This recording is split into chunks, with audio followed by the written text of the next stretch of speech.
Sir Hindi साहित्य के लिए मतलब कौन सा बुक और क्या रिकमेंड करेंगे आप, मतलब किस तरह से आगे बढ़ेंगे? हिंदी साहित्य के लिए सबसे पहले तो जो नए छात्र हैं हिंदी साहित्य जो तैयारी अभी स्टार्ट इन्होंने किया है, तो हम उम्मीद तो ये रखते हैं उनसे कि उन्होंने अपना टेक्स्ट बुक एक बार पूरी तरह से पढ़ लिया होगा, एक एक लाइन, वो बहुत ज़रूरी है। अगर कोई ये समझते हैं कि मैंने गोदान कभी नहीं पढ़ा और डायरेक्ट उसका प्रश्न उत्तर बनाएंगे तो वो संभव नहीं है।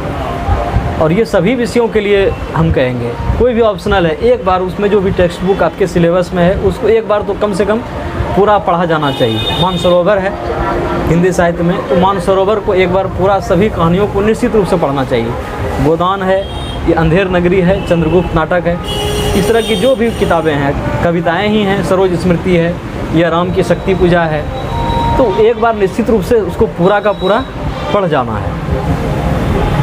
ठीक है, हालांकि पहले ये बहुत इम्पोर्टेंट होता था जब व्याख्या अनिवार्य होती थी, अब व्याख्या अनिवार्य नहीं है, फिर भी हम कहेंगे कि निश्चित रूप से एक बार पढ़ना चाहिए। पहले तो ये होगा।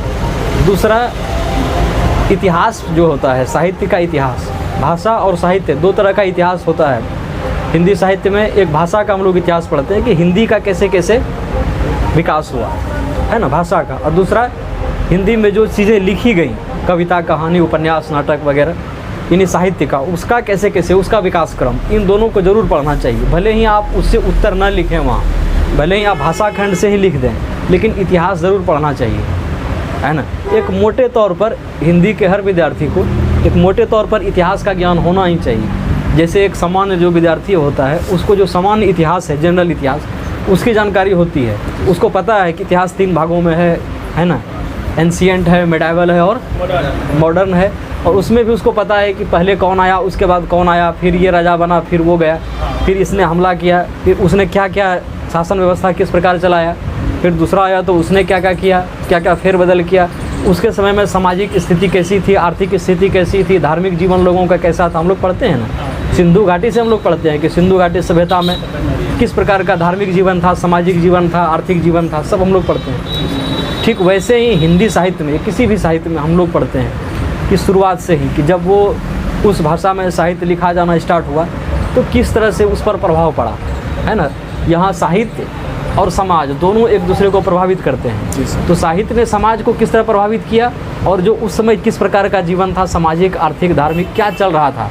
जैसे अगर हम लोग संयोग उदाहरण के तौर पर असहयोग आंदोलन पढ़ते हैं कि जो सामान्य इतिहास चल रहा था, जो इधर क्या घटनाएं हो रही थी, तो राष्ट्रीय आंदोलन का दौर था, असहयोग आंदोलन चल रहा था। गांधी जी जो है वो असहयोग आंदोलन के द्वारा भारत के प्रमुख राष्ट्रीय नेता के तौर पर उभरे थे। तो उस समय हिंदी साहित्य इससे अछूता कैसे होता। तो हिंदी साहित्य में उस समय आप देखेंगे कि इस तरह की रचनाएं रची गई जो देश प्रेम से ओतप्रोत हैं, है ना। जैसे कि आपके सिलेबस में है जयशंकर प्रसाद की चंद्रगुप्त, वो उसी समय रची गई है, उसी समय वो लिखी गई है जिस समय की राष्ट्रीय आंदोलन इधर चल रहा था, मतलब जोर पकड़ रहा था। ठीक है, आप गोदान पढ़ेंगे तो जो गोदान में जितनी तरह की जो परिवर्तन दिखता है समाज में, समाज के कई स्तर पर गोदान में आप देखेंगे कि परिवर्तन का दौर है। वो 1935-36 में लिखा गया है गोदान। जी सर। तो उस समय क्या था, राष्ट्रीय आंदोलन चल रहा था और सविनय अवज्ञा आंदोलन समाप्त हुआ था और भारत छोड़ो आंदोलन की शुरुआत होने वाली थी। और इसके अलावा 2 संस्कृति का मिलन हो रहा था, है ना। 2 संस्कृति के बीच जो है वो संघर्ष चल रहा था। एक पश्चिमी संस्कृति थी, कुछ लोग उससे प्रभावित हो रहे थे, कुछ लोग जो हमारा कल्चर है उसको पकड़ के रहना चाहते थे, जो परंपरावादी लोग थे। कुछ लोग दोनों को मिलाकर चलना चाह रहे थे कि दोनों को थोड़ा थोड़ा ग्रहण किया जाए, है ना। उस तरह से उसमें जो मुख्य रूप से दिखाया गया है गोदान में कि जमींदारी प्रथा समाप्त हो रही थी भारत में, लेकिन उसके जगह पर क्या है, जो सामंतवाद वो स्टार्ट हो रहा था। ये सारा चीज़ जो है आप देखेंगे उसमें राजनीति में बहुत सारी चीज़ों की शुरुआत हो रही थी। महिलाएं जो है वो पाश्चात्य संस्कृति से प्रभावित होकर के विभिन्न तरह के नारी आंदोलनों की शुरुआत हुई थी।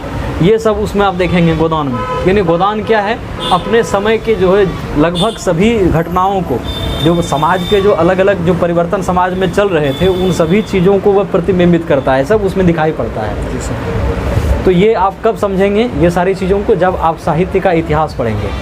इसलिए साहित्य का इतिहास पढ़ना बहुत ज़रूरी है।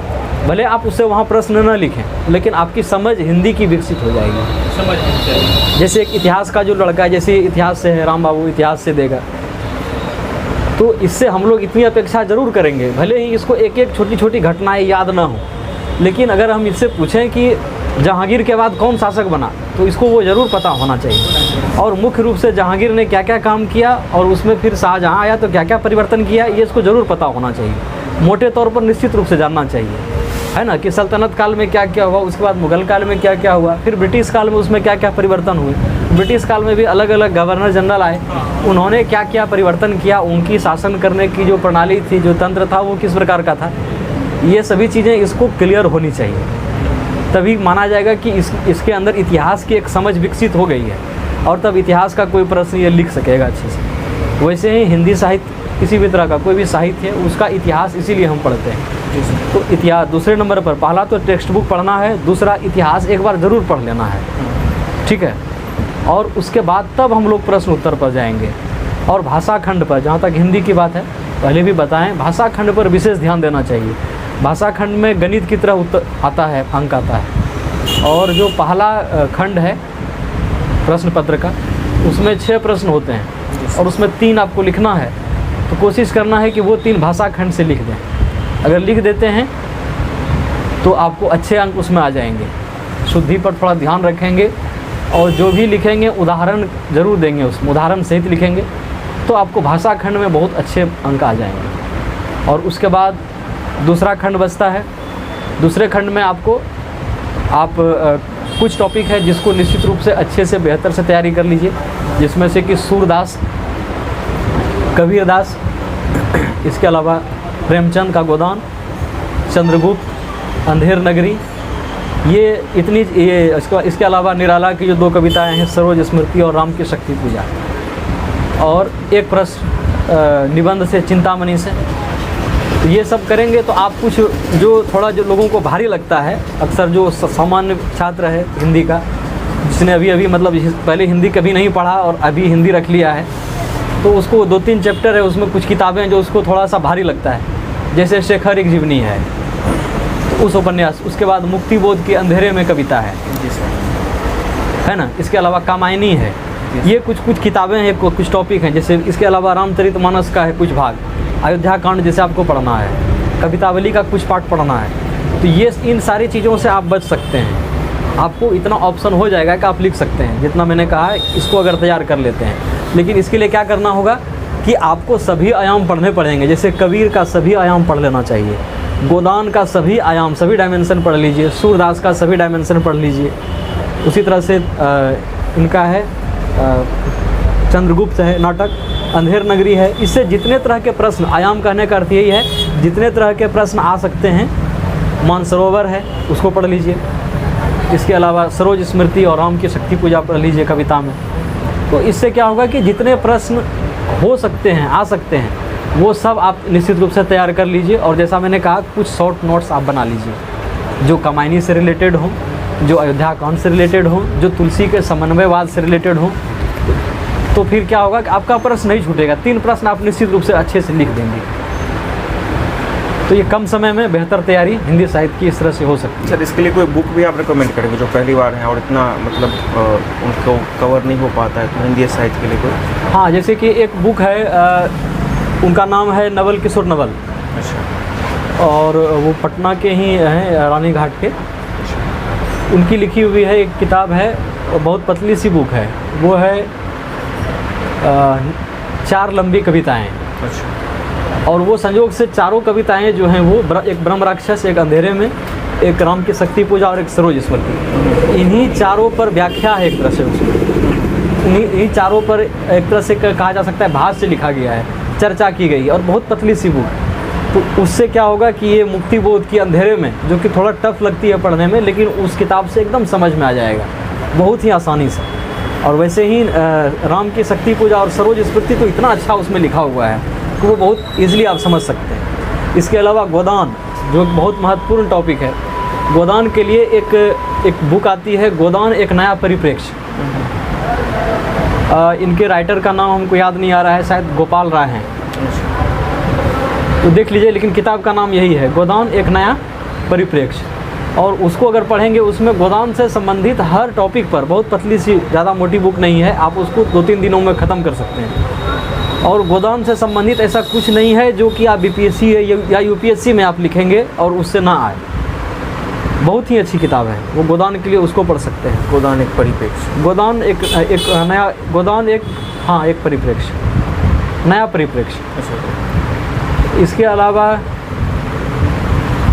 राम की शक्ति पूजा हो गया। इसके अलावा अंधेर नगरी एक चलता है। जी सर। तो अंधेर नगरी में जो डॉक्टर दशरथ ओझा हैं, तो उनकी लिखी हुई है एक, मतलब उनका संकलन किया हुआ है अंधेर नगरी। और तो अंधेर नगरी बहुत छोटा सा एकांकी है, लेकिन उसके पहले जो प्राकथन है, अगर आप उसको पूरे अच्छे से पढ़ लेंगे तो आपका वो क्लियर हो जाएगा। अंधेर नगरी से कोई प्रश्न आएगा तो आप लिख देंगे, उसमें उसके अभिनेता से संबंधित प्रश्न हो या भाषा शैली से संबंधित हो या उसकी प्रासंगिकता से संबंधित प्रश्न हो, वो आप आराम से बना देंगे। इसके अलावा एक बुक है भ्रमर गीत सार, जो सूरदास जो आप पढ़ते हैं, आपके इसमें सिलेबस में है, प्रथम 200 पद आपको पढ़ना है। जी सर। तो सूरदास की वो लिखी हुई है, एक्चुअली वो सूर सागर जो है उनकी जो लिखी हुई, उसी में से जो एक खंड है जिसका नाम है भ्रमर गीत, तो उसको आचार्य रामचंद्र शुक्ल जी ने उसको जो है संकलित किया है भ्रमर गीत सार नाम से। तो वो आचार्य रामचंद्र शुक्ल की जो लिखी हुई है भ्रमर गीत सार, वो आप खरीद लीजिए। उसमें क्या होगा, उसमें जो उन्होंने स्टार्टिंग में लिखा है प्राकथन, जो अपने तरफ से कुछ लिखा है, जो एक तरह से उन्होंने समीक्षा किया है, आलोचना है, समालोचना है भ्रमर गीत का। अगर आप वो समालोचना पढ़ लेंगे तो जो सूर सागर से यानी भ्रमर गीत से जितने भी तरह के व्याख्या के प्रश्न आते हैं या लॉन्ग प्रश्न आते हैं, वो सारा आप बहुत अच्छे ढंग से लिख लेंगे। क्योंकि आचार्य शुक्ल एक बहुत ही अच्छे, बहुत महान आलोचक हुए हैं, हिंदी के समीक्षक हैं, और उनसे अच्छा सूरदास का किसी ने नहीं लिखा है।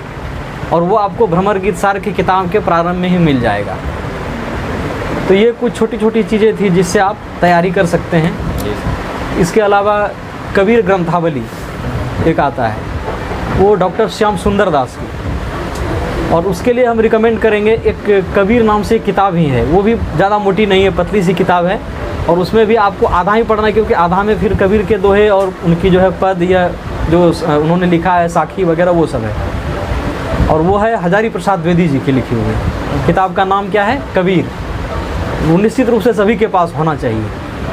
किताब का नाम ही है कबीर, और उसमें हजारी प्रसाद द्विवेदी ने कबीर के बारे में जो लिखा है उसी से प्रश्न भी आता है। ये भी एक चीज़ गौर करने की बात है कि कबीर से जितना प्रश्न आता है अभी तक बीपीएससी में पूछा गया है, वो सभी उसी प्रश्न, उसी बुक से, जो वो किताब है कबीर हजारी प्रसाद द्विवेदी जी की, उन्हीं का जो उसमें वचन है, जो उनकी लिखी हुई पंक्तियां हैं, उसी को उठा करके वहाँ रखा जाता है। जैसे कि आपने पढ़ा होगा प्रश्न में, कबीर की वाणी वह लता है, कबीर की वाणी वह लता है जो योग के क्षेत्र में भक्ति का बीज पड़ने से अंकुरित हुई। ये वाक्य किसका लिखा हुआ है? हजारी प्रसाद द्विवेदी जी का, कबीर किताब से। इसके बाद कबीर वाणी के डिक्टेटर थे, ये भी उसी किताब का है। इसके अलावा आप पढ़ेंगे कबीर भाषा के जादूगर थे, या आप एक और उसमें पूछता है कि भाषा मानो लाचार सी हाथ जोड़े हुए कबीर के सामने खड़ी रहती है, और कबीर जैसा चाहते हैं उनसे अपना काम निकलवा लेते हैं। ये भी वाक्य कहाँ का है? उसी किताब से है, हजारी प्रसाद द्विवेदी जी की जो लिखी हुई है। कबीर के बारे में जितना भी आप दार्शनिक प्रभाव है उनका, ये सारा चीज़ आप उस बुक से पढ़ सकते हैं।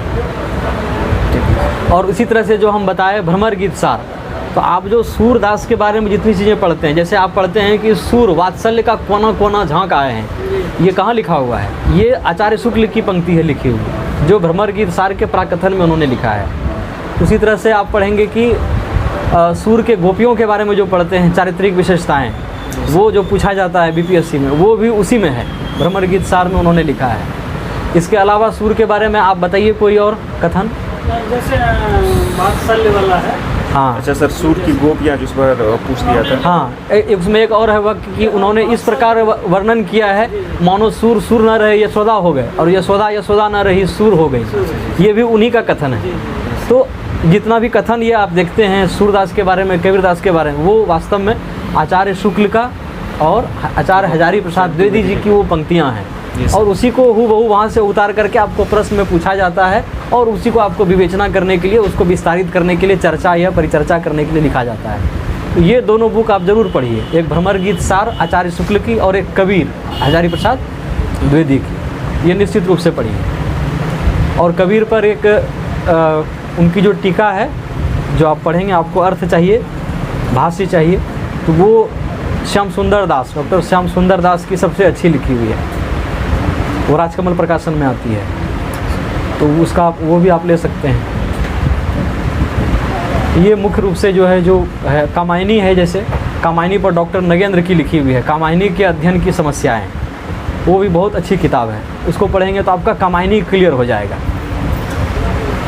तो ये मुख्य रूप से ये 4-5 किताबें हैं जो आपको हिंदी साहित्य जो खंड है उसमें आपको मदद करेगी। और बाकी जो भाषा खंड है वो तो आमतौर पर सभी के पास उपलब्ध है, या हम अपने ग्रुप में भी डालते रहते हैं, पूर्व से भी उसमें दिया हुआ है, तो हिंदी साहित्य में किसी को दिक्कत नहीं होगी।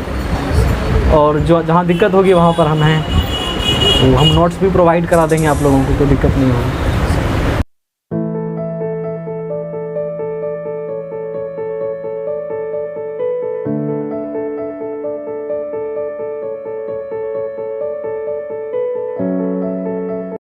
सब्सक्राइब करें हमारे चैनल एम सिंह फाउंडेशन को और बेल आइकन को प्रेस करने के बाद नोटिफिकेशन को ऑन कर लें कॉम्पिटिटिव एग्जाम की तैयारी एवं संबंधित सभी जानकारी सबसे पहले पाने के लिए।